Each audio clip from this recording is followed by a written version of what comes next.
Hello friends, நான் வந்து லஞ்சுக்கு பீர்க்கங்காய் கூட்டு செய்கிறேன். ஸோ அது எப்படி செய்யலாம் பார்க்கலாம் வாங்க. இதில் வந்து ஃபஸ்ட்டு கடலப்பருப்பு எடுத்துக்கோங்க. ஃபஸ்ட்டு குக்கரில் கடலப்பருப்பு வந்து ஒரு கைப்பிடி போட்டு நல்லா 2 வாட்டி கழுவிக்கோங்க. கழுவிட்டு மஞ்சத்தூள் போட்டுக்கோங்க.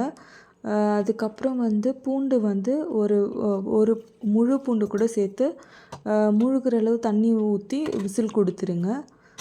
2 விசில் கொடுத்துருக்கேன் நான். அதுக்கப்புறம் வந்து இதை ஒரு கப்பில் ட்ரான்ஸ்ஃபர் பண்ணிக்கோங்க. பண்ணிவிட்டு கொஞ்சமாக ஆனியன் வந்து பொடியாக நறுக்கி வச்சுக்கோங்க. அதுக்கப்புறம் குக்கரில் எண்ணெய் ஆட் பண்ணி கடுகு சீரகம் பொரிஞ்சதும் பொடியாக கட் பண்ண வெங்காயம், கருவேப்பிலை, கொஞ்சமாக பச்சை மிளகா, ஒரு 2 பச்சை மிளகா போட்டுக்கோங்க. கொஞ்சமாக பெருங்காயத்தூள் ஆட் பண்ணி வதங்கினோடனே தக்காளி, நான் 3 தக்காளி ஆட் பண்ணியிருக்கேன். ஏன்னா கூட்டு வந்து கொஞ்சம் லைட்டாக புளிப்பு காரம் எல்லாம் இருக்கணும். ஸோ அதனால் 3 மீடியம் சைஸ் தக்காளி போட்டிருக்கேன். அதுக்கப்புறம் வந்து பொடியாக கட் பண்ண பீர்க்கங்காவை ஆட் பண்ணிவிட்டு ஒரு ஸ்பூன் வந்து குழம்பு மிளகாத்தூள், அதுக்கப்புறம் கல்லுப்பு போட்டு திருப்பி தண்ணி அந்த கடலப்பருப்பும் ஆட் பண்ணி ஒரு விசில் கொடுக்கணும்.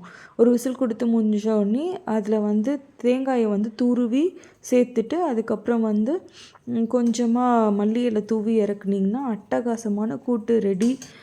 ரொம்ப சூப்பராக இருக்கும். இது எப்படின்னா ரொம்ப காரமும் இல்லாமல் செம்மையான கூட்டு ரெடி. நீங்களும் ட்ரை பண்ணி பாருங்கள் ஃப்ரெண்ட்ஸ்.